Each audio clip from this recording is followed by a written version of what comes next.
e com ele a prima Esther, criada como filha, levada à casa do rei. Esther ficou sob os cuidados de Hegai, guarda das mulheres, de quem logo conquistou a simpatia. Havia uma graça especial em Esther, além de se apressar em dar-lhe os seus enfeites e alimentos, e 7 moços para lhe assistirem. Hegai a fez passar ao melhor lugar da casa das mulheres. Embora o texto não diga, não há outra explicação. O Deus que estava com José também estava com Esther. E é interessante esse paralelo, né, que o autor ele vai comentar acerca de José. José, ele era um estranho, né, da terra do Egito. Ele foi, né, adquirido por Potifar e começou a prosperar na casa, né, de Potifar. Então tudo aquilo que José fazia era agradável, né, aos olhos dos seus senhores.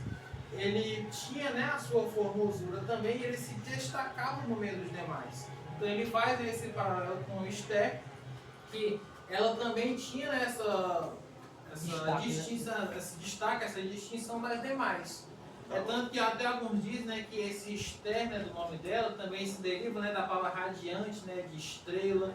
Então era como se as pessoas olhassem para Esther e vissem algo completamente diferente. Algo como se, por exemplo, o próprio Deus tivesse colocado nela algo, né, que saltasse, né, aos olhos de todos que estavam ao redor dela. Então, logo ela conquista a simpatia de Hegai e logo também ela é levada, né, no meio de todas as outras mulheres à posição de rainha.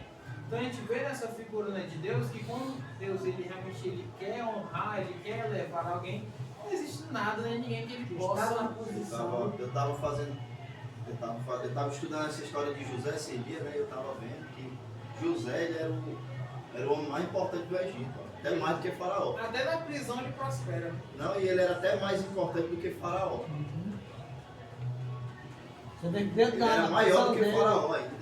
A prisão dele aí, tinha até uma Fabiana, plantazinha aí, não sei se era água, era choro, não sei, isso aqui a Porque plantazinha ele está ajudava na crescendo. administração. É porque o que o Diego está colocando acerca de mais importante, do ponto de vista de hierarquia, ele não era maior do que Faraó, porque Faraó era o rei. Não, mas ele chegava a ser maior. Mas eu digo assim, porque do ponto de vista de importância, ele era mais importante porque, primeiro, Deus colocou ele lá, em segundo, né, ele estava no controle, ele também tinha, né, o controle dos recursos do Egito. Então ele direcionava, né, para as nações que vinham até o Egito esses recursos. Então, nessa lente, né, nesse ponto de vista, de fato era mais importante, né, porque o faraó ele não lidava com essas ações. É porque tem um textozinho que diz aqui que o faraó dizendo para José, somente quando eu estiver no trono eu serei maior do que ele. E o rei não estava todo tempo no trono. Então deixa eu só achar, mas pode continuar aí que eu vou achar. Isso é verdade, e aí? Somente quando eu estiver no trono eu serei maior do que ele. Dá um anel pra ele, uma aliança pra ele ali, mas só que no trono, só quem é maior ali é ele. Apesar de governar, isso aqui já foi a obediência de Esther. Mardoqueu ordenou a Esther que não declarasse qual era o seu povo e sua parentela. Qual a razão dessa ordem? Não sabemos ao certo, já que não havia restrição étnica do processo de escolha da nova rainha. Mesmo sem entender o motivo da proibição, Esther obedeceu à risca a ordem de Mardoqueu. Ela não exigia explicação para obedecer. Mardoqueu demonstrava profunda preocupação com o bem-estar de Esther, passando diariamente diante do pátio da casa das mulheres para saber como ela estava. Havia respeito e cuidado mútuo entre eles. Cumpridos os 12 meses de preparação, chegou a vez de Esther a ser levada à presença de Assuero. E o rei amou a Esther mais do que todas as mulheres, e ela alcançou perante ele graça e benevolência, mais do que todas as virgens. Depois a coroa real na sua cabeça e a fez rainha no lugar de Vasti. Então eu vou rapidamente olhar um pouquinho para que a gente venha a descer.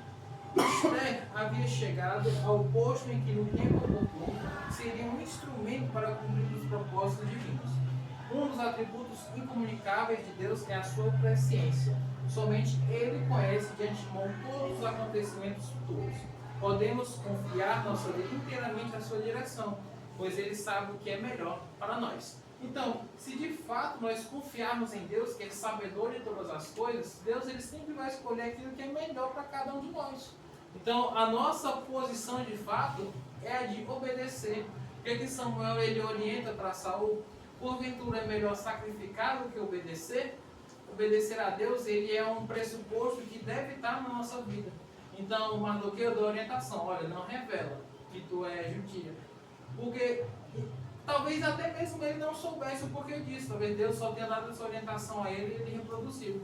Mas no momento oportuno em que ela se revela, é que de fato ela traz toda aquela salvação para o povo que estava ali à iminência de ser destruído. E a gente vai ver no caso de novo, né? O paralelo de José, o caso de Esther.